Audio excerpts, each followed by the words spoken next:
Jadi kami dari kelompok 10 akan menjelaskan mengenai proses discovery. Proses discovery atau proses penemuan didefinisikan sebagai tindakan mengumpulkan informasi. Dengan demikian, proses penemuan adalah kegiatan yang jauh lebih luas pada suatu proses. Terdapat 4 fase proses penemuan, yaitu menentukan pengaturan, mengumpulkan informasi, melakukan tugas permodelan, dan menjamin kualitas model proses. Pengaturan proses penemuan ini sangat penting karena membantu analisis proses untuk mengamankan komitmen berbagai pakar domain untuk memberikan informasi tentang proses tersebut. Selain itu, di proses penemuan ini juga terdapat tantangan. Ada 3 tantangan, yaitu 1. Tantangan pertama dari penemuan proses berkaitan dengan pengetahuan proses yang terfragmentasi. Tantangan kedua dari proses penemuan berasal dari kenyataan bahwa ahli domain biasanya memikirkan proses pada tingkat kasus tertentu. Tantangan ketiga dari penemuan proses adalah hasil dari kenyataan bahwa para ahli domain biasanya tidak terbiasa dengan bahasa permodalan. Yang kedua ada metode penemuan. Di bab ini ada 3 metode penemuan, yaitu pertama, penemuan berbasis bukti.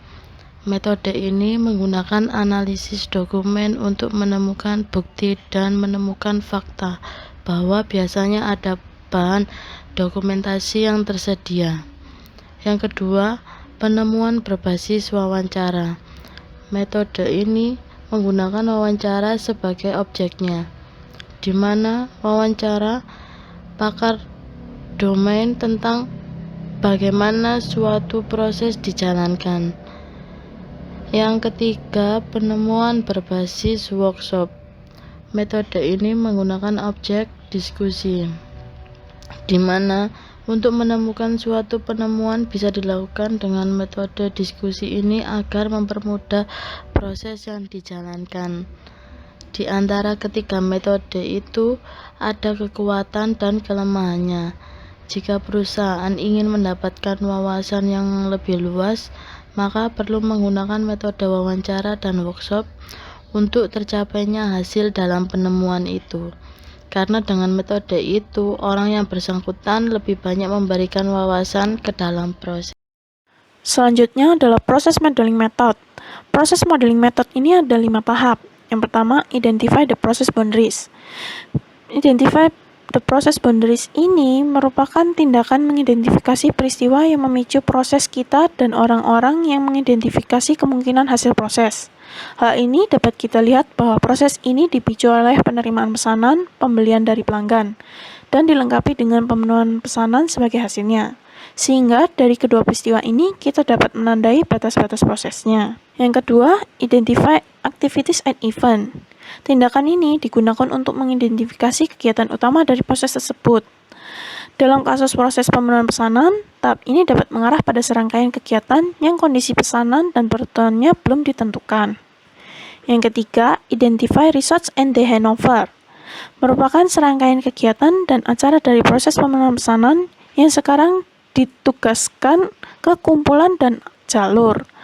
Alur urutan menunjukkan titik serah terima, namun poin serah terima juga membantu mengidentifikasi bagian-bagian dari proses yang dapat dipelajari secara terpisah dari yang lain. Bagian-bagian ini dapat disempurnakan menjadi subproses dengan bantuan pemangku kepentingan yang terlibat. Yang keempat, identify the control flow. Identify the control flow ini merupakan aliran kontrol yang berkaitan dengan pernyataan kapan dan mengapa kegiatan dan acara dijalankan. Secara teknis, kita perlu mengidentifikasi ketergantungan urutan, titik keputusan, pelaksanaan kegiatan dan acara bersamaan, dan potensi reward dan pengulangan. Yang kelima, identify additional elements. Identify additional elements ini merupakan perluasan modal dengan menangkap artefak yang terlibat dalam penanganan pengecualian. Untuk artefak, ini berarti menambah metode data, penyimpanan data, dan hubungannya dengan aktivitas dan acara melalui asosiasi data. Untuk penanganan pengecualian, ini berarti menggunakan acara batas, arus pengecualian, dan penanganan kompensasi. Penambahan elemen data dan pengecualian tergantung pada tujuan permodelan. Selanjutnya, kita akan membahas tentang model jaminan kualitas proses. Penemuan proses melibatkan analis proses dan pakar domain. Dalam mengumpulkan dan mengorganisasi model proses dilakukan secara berurutan dan tidak bersamaan. Dalam penjaminan kualitas, berfokus pada kualitas sintaksis, semantik, dan pragmatis. Verifikasi dalam konteks model proses dibagi menjadi dua, yaitu ketetapan struktural dan perilaku yang benar. Yang pertama, ketepatan struktural. Itu berhubungan dengan jenis elemen yang akan digunakan dan bagaimana mereka terhubung. Yang kedua, perilaku yang benar itu urutan eksekusi yang potensial yang ditentukan dalam model proses. Selanjutnya, kualitas dan sertifikasi pragmatis. Kualitas dan sertifikasi pragmatis berkaitan dengan tujuan membangun model proses yang memiliki kegunaan yang baik dan berfokus pada bagaimana orang berintegrasi dengan model. Tantangannya adalah memprediksi kegunaan sebenarnya dari model proses sebelumnya. Lalu, sertifikasi adalah kegiatan memeriksa kualitas pragmatis dari suatu model proses dengan menyelidiki penggunaannya. Sertifikasi dapat dilakukan dengan cara wawancara atau eksperimen terhadap penggunaan. Terdapat dua hal penting dalam aspek pemahaman, pemeliharaan, dan belajar dalam model proses bisnis itu. Yang pertama, konsistensi antara struktur visual dan struktur logis. Lalu, pengerjaan tata ulang letak. Beberapa aspek kegunaan proses model quality assurance. Yang pertama, pemahaman, yang berkaitan dengan betapa mudahnya membaca model proses. Yang kedua, pemeliharaan berkaitan dengan kemudahan penerapan perubahan pada model proses. Yang terakhir, belajar berkaitan dengan berapa baik model proses bekerja dalam kenyataan. Selanjutnya, saya akan menjelaskan tentang rekap. Rekap sendiri adalah tahap untuk menjelaskan kelanjutan dalam fase proses penemuan. Rekap dibagi menjadi 4 tahap. Yang pertama, mendefinisikan pengaturan proses penemuan, lalu menerapkan berbagai metode penemuan untuk mengumpulkan informasi. Yang ketiga, memodelkan proses secara bertahap, dan yang terakhir menangani berbagai aspek jaminan kualitas. Ada beberapa perbedaan karakteristik dan keterampilan yang dimiliki oleh setiap pakar domain dalam pengaturan penemuan proses sehingga memunculkan tantangan-tantangan. Ada 3 tantangan utama. Yang pertama, pemahaman yang berbeda yang dimiliki oleh ahli domain.